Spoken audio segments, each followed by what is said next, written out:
நம்முடைய விசுவாசத்தை பார்த்து கர்த்தர் சொல்லுகிறார், உன் விசுவாசம் உலகத்தை ஜெயிக்கக்கூடிய ஜெயம்.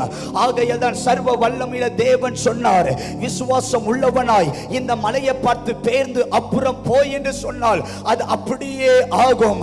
விசுவாசிக்கிறவனுக்கு எல்லாம் கூடும் என்று சொன்ன தேவன் அவர். நம்முடைய விசுவாசத்தை பார்த்து கர்த்தர் சொன்னார், ஆயுதங்களை தரிப்பிக்கிற அந்த சர்வ ஆயுதங்களை பார்த்து கர்த்தர் சொன்னார், விசுவாசம் என்கிற கேடகத்தை பிடித்துக் கொள்ளுங்கள்.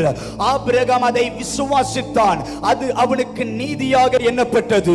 நீ விசுவாசித்தால் தேவனுடைய மகிமை காண்பாய் என்று விசுவாசத்தை குறித்து அழகாய் உரைக்கப்படுகிறது.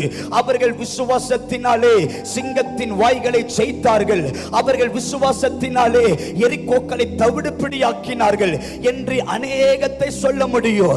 ஒரு மனிதன் ஜெயிப்பதற்கு காரணம் விசுவாசம். ஆகையால் வேதம் உரைக்கிறது,